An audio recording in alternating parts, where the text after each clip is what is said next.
আজকে আমি নেতাজির জন্মদিনে এমন একজন মানুষের বাড়িতে এসেছি যিনি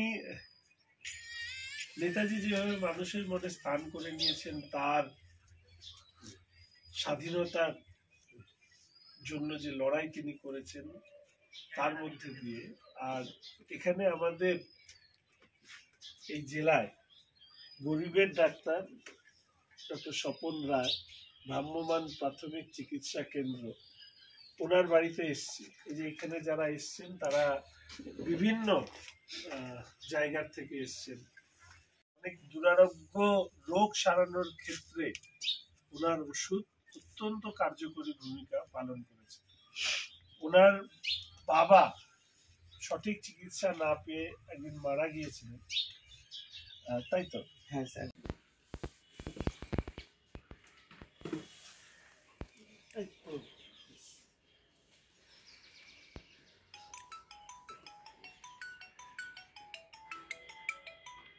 স্যার আমাকে এই উপহারটা দিল, গরিব বাবা মাদের জন্য কাজে লাগে। বিপি মেশিন আমাকে দিল, এটার জন্য গরিব বাবা মাদের কাজে লাগে, তার জন্য স্যার আনছে। আমি খুবই খুশি এবং ধন্য। আপনারা সকলে দেখুন, সকলে আশীর্বাদ করবেন। আমাকে পয়সা কেউ দিবেন না, কেউ যদি কোনো গরিব বাবা মার কাজে লাগে কোনো উপহার যদি দেয়, তাহলে সেটা যেন বাবা মাদের কাজে লাগে, সেটা আমাকে দিবেন। সকলে আশীর্বাদ করবেন। ধন্যবাদ। হ্যাঁ,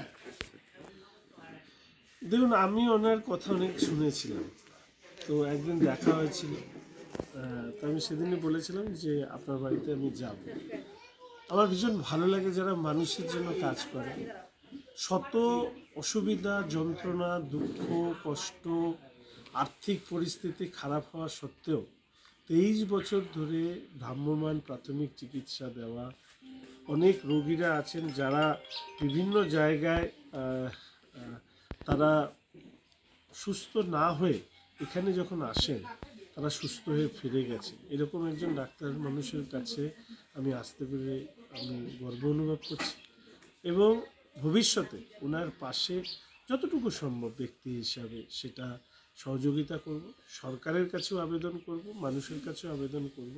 এই ধরনের মানুষকে এগিয়ে নিয়ে যাওয়া, বাঁচিয়ে রাখা, তাদের কাজের সুযোগ বিস্তার করা, পরিধি বাড়ানো, এটা মনে হয় সমাজের কাজ। নিশ্চিতভাবে সমাজের অন্যরাও এগিয়ে আসবে। এইখানেই বানিয়ে দিয়েছি, এই 24 বছর থেকে চলছে। আপনি বসেন, কোথায়? ভালো আছেন স্যার? হ্যাঁ, না আমাকে খুব ভালো লাগলো স্যার আসলে।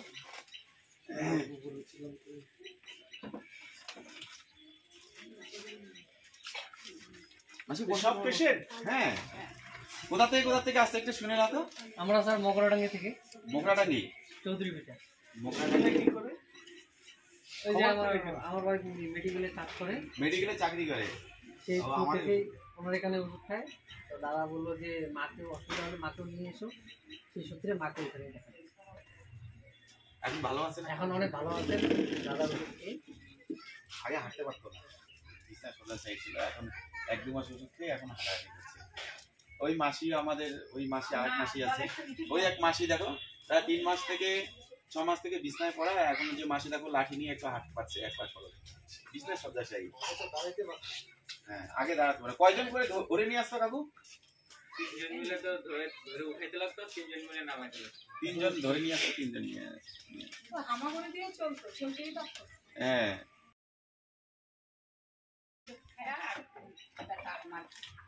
এখন খুব ভালো আছে।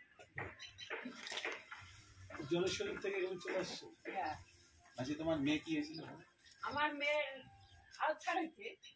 কোথায় গেছিল?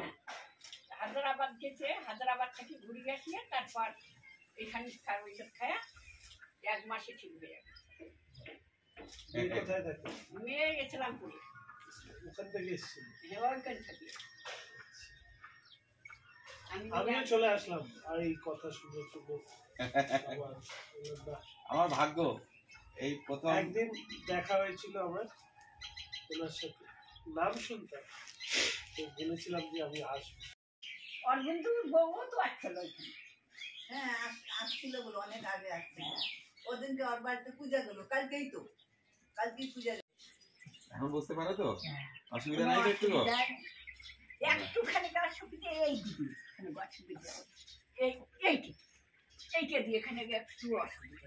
ওটাও ঠিক হয়ে যাবে আস্তে আস্তে, চিন্তা করো। অতটা ভালো হয়েছে আর একটুখানি আছে, ওটাও ঠিক হয়ে যাবে।